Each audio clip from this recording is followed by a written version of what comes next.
Headquarters of common sense. Talk Radio. Let's talk to Ciaran Kelly from the Be Reasonable campaign in Scotland. Hi, Ciaran. Hi there.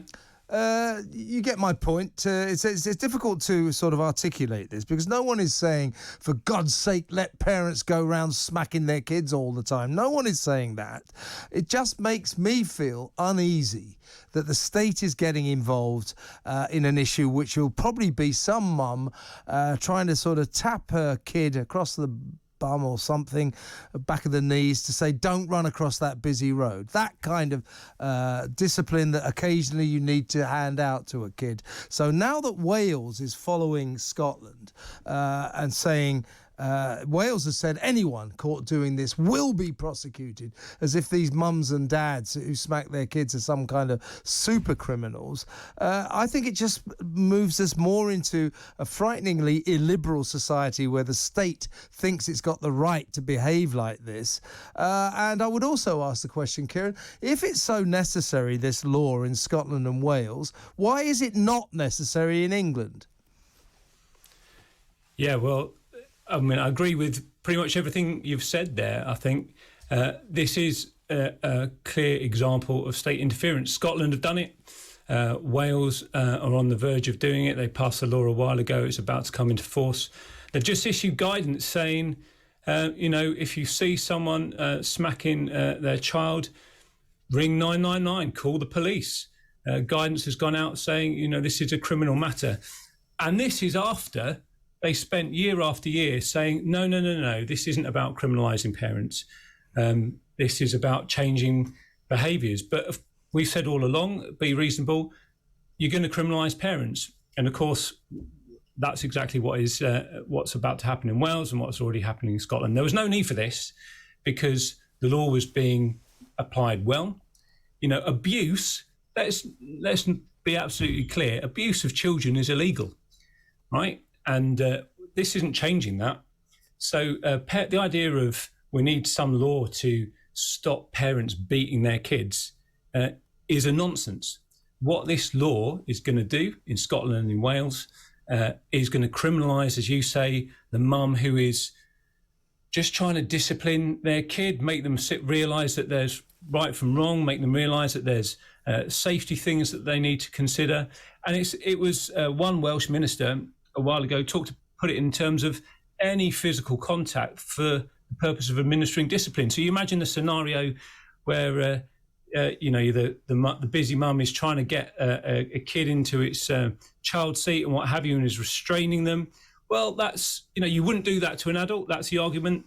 Therefore, you don't do it to a child. I mean, this is an absurd law that is going to have, if it's applied in the way that the Welsh government and the Scottish government have said they want to have it applied, it's going to criminalise who knows how many parents.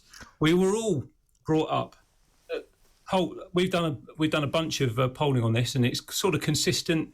Around 85% of us say our parents reasonably chastised us. We're not all saying that we were abused by our parents. There's a huge gap here between what the state is saying and this state interference and the reality in the lives of ordinary families around the country. Yeah, I mean, I don't want to sort of do the old guy act, but I date back to a time where it was pretty normal. When I was a kid, the punishment that I worried about the most was a physical one. And that isn't because my parents beat me within an inch of my life, but they would let me know in no uncertain terms that I'd done wrong. Now, my parents were the very polar opposite of abusive parents. And in today's society, they'd get arrested. That's crazy. Yeah. And let's not pretend it's anything other than that, because try as they might, they've said this isn't about criminalising parents, but the guidance comes out in Scotland, the guidance comes out in Wales. And what does it say? You see the mum in the supermarket who gives their child a light tap on the back of the legs or back of the hand or what have you. You should call the police. And let's, some would say, well, discretion will be exercised and, that may never make it to court or there won't be a prosecution. But for that mother who's got to go through that process in the first place, that's a trauma in and of itself before you ever get to the prospect of prosecution. This boils down to the state saying that they can parent our children better than we can parent our children. And we would say parents need to be trusted. They've been bringing up kids perfectly well for eons. Let them get on with it. And no one's making excuses for the abusive parent. That's not what this is about at all. This is about giving parents the freedom to bring up their kids in a loving, appropriate fashion. Indeed, and the denizens of big state, nanny state interference in all our lives, they say that England must follow suit. It must join Wales and Scotland in outlawing all smacking of children. I would say that's not the way round it should be, Ciaran, that we must, in England, stay strong on this, and that hopefully, before too long, Wales and Scotland will see sense and realise that you should not get involved in phoning 999 because you see a mum tapping her kid across the back of the knees when that kid has misbehaved in the supermarket or tried to run across a busy road. You know, that's ridiculous, isn't it? Yeah. And I mean, the government of Westminster to now has been okay on this.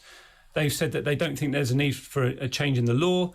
They've said that they don't think there's any breach in the United Nations Convention on the Rights of the Child. There's a very good debate in the House of the Lords where peer after peer stood up and said this is unnecessary, this is state interference in family life. You're conflating abuse with day-to-day ordinary parenting. We shouldn't allow this, and it's been batted back. But we can't rely upon that. We can't assume that's going to be the case forever. We've got to be mindful for these things. And we can only hope that Scotland and Wales see sense, perhaps when there are those mums and dads who are being yanked before the courts because they've been seen giving their child a tap on the back of the hand, and they're facing court. Perhaps then there'll be an outcry and there'll be a rethink, because at the moment this has just gone through. It's gone through against public opinion.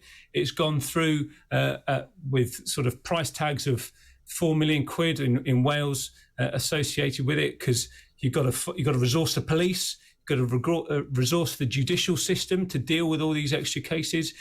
You know, there's a real concern here that you're going to have police, you're going to have social workers who are going to have their already overladen desks piling high with the paperwork on loving mums and dads who just want to look after their kids and bring them up in an appropriate way.